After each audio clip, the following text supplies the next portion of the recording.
양소영 변호사의 상담소.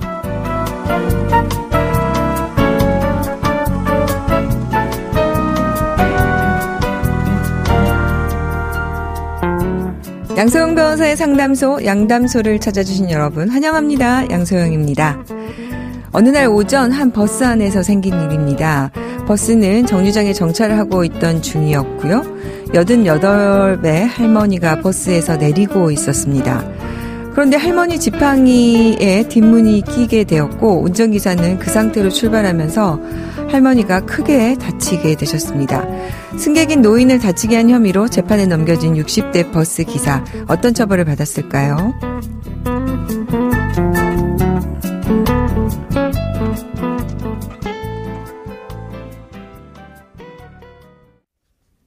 법무법인 승인 양소영 변호사입니다. 네, 가끔 벌어지는 일인데요.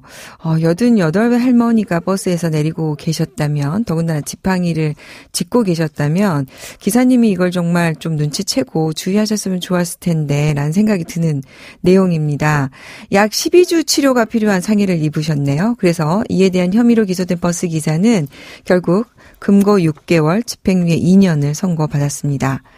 운전기사에게는 운전 중 타고 있는 사람 또는 타고 내리는 사람이 떨어지지 않도록 문을 정확히 여닫는 등 필요한 조치를 할 업무상 주의 의무가 있습니다. 그럼에도 불구하고 이 기사는 그거를 다 하지 않기 때문에 뒷문을 닫고 바로 출발을 해버렸기 때문에 처벌을 받는 건데요. 재판부는 피해자의 상해 정도가 중한 점, 피해자가 피고인의 처벌을 원하고 있지 않은 점은 불리하다면서도, 처벌을 원하고 있는 점은 불리하다면서도 사고 차량이 버스 공제조합에 가입이 돼 있어서 이미 피해자에게 치료비 등으로 3,300만 원 등이 지급된 점을 고려해서 양형 이유를 밝혔습니다. 간혹 버스를 타다 보면 이런 일이 많이 있죠. 사실 저만 해도 50대인데도 사실 이제 앉았다가 갑자기 일어서면 허리가 아파요, 요새는. 그래서 거동이 잠시 조금 동작이 불편할 때가 있는데 특히 요새 이제 우리가 고령화 사회에 접어들고 어르신들이 많이 계시는데 이분들은 얼마나 더 그러시겠습니까? 우리 기사님들 처벌이 문제가 아니고요. 우리가 서로 이렇게 도와야 되고 주의를 살펴서 배려를 할 수 있다면 좋지 않을까 생각이 듭니다. 네, 특히 대중운전을 하시는 분들 우리 YTN 라디오 많이 들으시더라고요. 택시 기사님들, 버스 기사님들 조금 더 신경 써주셨으면 감사하겠습니다. 세상의 모든 고민을 풀어드립니다. 양소영 변호사의 상담소. 화나고 답답하고 억울한 당신의 법률 고민 함께 풀어볼게요.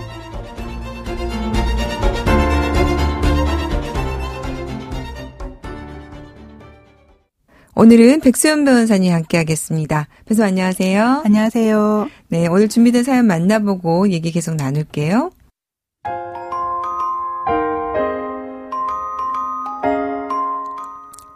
저희 부부는 아이가 7살 때 별거를 시작해서 지금까지 10년째 별거 중입니다. 결혼 기간 동안 저는 남편과 맞벌이를 하면서 또 저 혼자 살림하고 아이 키우면서, 그런데 생활비도 제대로 받지 못했습니다. 남편은 자기가 버는 돈은 저축하고 대출을 갚는다고 했고 생활비는 제가 버는 돈으로 쓰자고 했는데요. 당시엔 제가 경제활동을 하고 있어 큰 문제가 아니라고 생각을 했습니다. 하지만 술만 마시면 눈빛부터 달라지고 욱해서 소리를 지르고 욕하고 물건을 집어 던지고 나중에는 아이 앞에서 저를 떠밀고 때리는 걸 도저히 견딜 수가 없었습니다. 남편이 술을 마시면 방에서 아이와 죽은 듯 숨죽이는 것도 한두 번이지 이건 사는 게 아니었습니다. 너무 무섭고 견디기 힘들어서 어느 날 달랑 가방 하나 들고 아이와 함께 친정으로 가게 되었고요.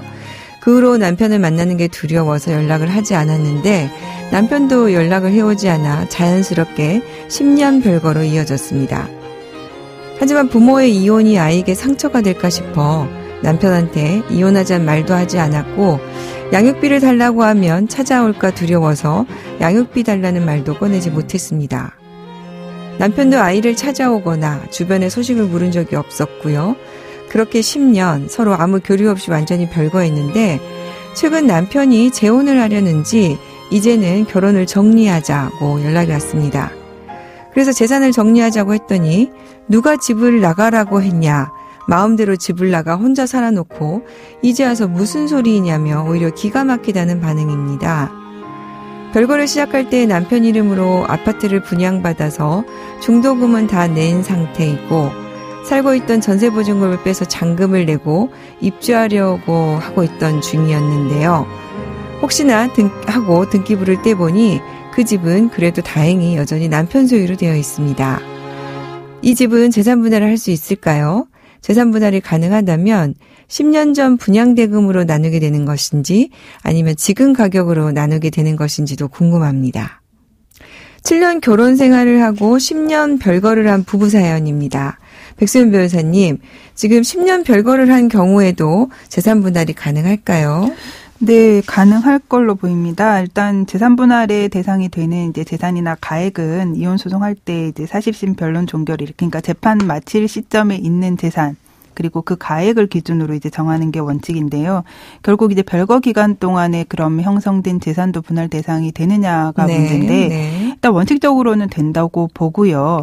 그 재산, 그러니까 별거 중에 형성된 재산이 혼인 중 공동으로 형성한 재산과는 전혀 무관하다 하는 이제 특별한 사정이 입증되는 경우에만 이제 제외된다고 보는 것이 대법원 판례입니다. 네, 그러니까 원칙은 당연히 되는 것이고 예외로 그 전에 형성된 재산과 무관하다는 특별한 사정이 있을 때만 재산분할 대상이 되지 않는다. 그러면은 지금 우리 사연에서 궁금하신 그 10년 전에 분양받은 아파트, 이것도 지금 재산분할 대상이 된다, 이렇게 볼 수 있겠네요. 네, 된다고 볼 수 있습니다. 혼인생활 시작한 이후에 별거 하기 전에 이미 아파트 공급 계약이 체결된 걸로 보이고요. 네. 그때 이제 별거 하기 전에 계약금하고 중도금까지 이제 납부했고, 그 기간 동안 부인이 자녀를 출산하고 뭐 가사하고 육아를 돌봤고요. 네. 그리고 별거 하기 이전에 이미 뭐 중도금, 잔금도 이미 당시에 살고 있던 전셋집 전세보증금으로 충당할 수 있었다라고 하고 있기 때문에 네. 남편이 별거 이후에 아파트 소유권 취득했다고 하더라도 이거는 혼인 중에 형성된 재산하고 무관하다 이렇게 볼 수 없어서 당연히 이제 재산분할 대상에 포함될 수 있을 것 같고, 그러면 그 아파트 당시의 분양 대금이 아니라 아파트 자체가 재산분할 대상이 되지 않을까 싶습니다. 네. 그러니까 이제 분양 계약이 그 전에 맺어지고 소유권이야 뭐 최종적으로 등기가 될 때 취득하지만 사실은 이미 그 전에 모든 것들이 형성되어 있으니까 당연히 재산분할 대상이 되고, 더군다나 잔금 같은 경우에 같이 살고 있던 전세보증금이 들어갔고요. 네네. 네, 그 전에 이미 또 중도금까지 납입이 되고 거기에 이제 들어가 있는 어쨌든 자금 자체가 혼인 관계 중에 형성된 것이다라고 당연히 좀 보입니다. 그럼 백 변호사님 말씀대로 이 이제 아파트 자체가 재산분할 대상이 된다는 것은 결국에 이 이제 그 재산분할 대상 아파트의 가격 자체가 지금 현재가가 될 수 있다, 이런 말씀인가요? 이게 사실 분양 대금하고 10년 동안 별거하면서 지금 현재 아파트 가격은 상당히 달라졌을 것 같아요. 이게 굉장히 올랐겠죠.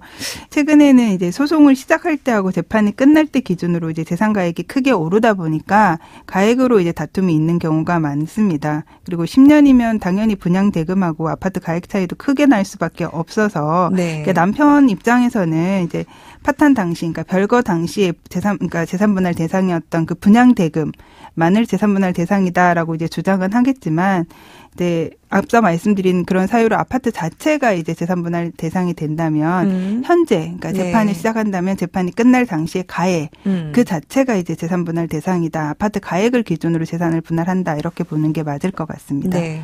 그러니까 예를 든다면 예를 들어서 분양가가 이제 5억이다. 그러면 이제 남편 같은 경우에 거기 들어간 계약금, 중도금, 전세보증금 그 금액만 재산분할 대상이다라고 이제 해야 남편 쪽에는 유리하겠지만, 지금 사연자분 같은 경우에는 그게 아니라 이 아파트 전체가 재산분할 대상이라고 본다면 현재 시세, 뭐 그 사이에 붙은 프리미엄이나 뭐 최근에 오른 가격 다 포함하는 이걸 겁니다. 기준으로 해야 된다, 이제 이런 거죠. 예를 들어서 설명을 해보면 실제로 그러니까 비슷한 사안이었는데 이제 아파트 분양 계약을 체결하고 별거를 시작해서 30년을 별거해온 부부가 있었는데 그 별거 당시에 이제 납부한 분양 대금만 재산분할이 돼야 된다라고 이제 한쪽은 주장은 했지만 결국 재판에서는 최근 30년이 지난 지금 현재 아파트 가액을 기준으로 이제 판결을 한 예가 있었습니다. 네. 그러면은 이제 일단은 가액은 그렇다고 하고요. 그러면 이제 분할 비율이 그다음에 문제가 될 텐데 어떻게 볼까요? 그 재산분할 비율은 아파트를 어떻게 형성했느냐, 유지해 왔느냐, 혼인 기간이 얼마냐, 혼인 과정이 어땠느냐, 그리고 양쪽 소득은 어땠느냐, 뭐 이런 걸 종합적으로 판단해서 결정을 하기 때문에 사연 주신 분 같은 경우에도 협의가 안 돼서 만약 소송까지 가게 된다면 네. 이제 맞벌이를 하셨다고 하셨기 때문에 소득 내역이 얼마였는지, 본인이 생활비를 얼마나 부담을 했는지, 그리고 양육비를 얼마나 지출했는지 등에 관해서 증거를 좀 꼼꼼히 좀 모아보시는 게 도움이 될 것 같고요. 네. 그 앞서 밝힌 이제 30년간 별거한 사례에서는 사실 30년 동안 이제 남편이 아파트를 소유하면서 관리비 내고 유지해온 공도 상당히 있다. 이렇게 인정이 돼서 부인한테 이제 아파트의 25%를 재산분할로 인정한 예가 있었습니다. 그래서 네. 사안마다 좀 달리 판단될 수밖에 없기 때문에 유리한 증거들을 조금 모아서 꼼꼼히 주장을 해보시는 게 좋을 것 같습니다. 네.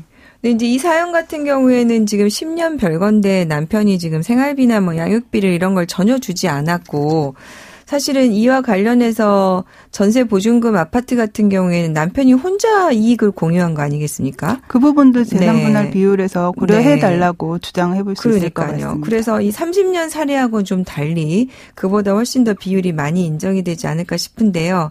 이제 우리 백 변호사님 그 말씀 주신 대로 실제로 이제 그 같이 맞벌이를 하면서 어느 정도의 생활비를 부담했던 것인지 뭐 이런 부분이 이제 비율에서 50%에 이를 수 있을지 이제 그거에 따라 조금 달라질 수는 있겠군요.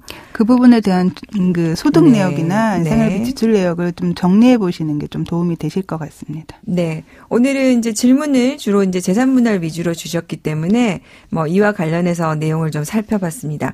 백수연 변호사님 도움 말씀 감사합니다. 감사합니다. 양소영 변호사의 상담소 양담소는 내일 또 문을 엽니다. 끝곡 조용필의 바람의 노래 들려드릴게요. 양소영이었습니다.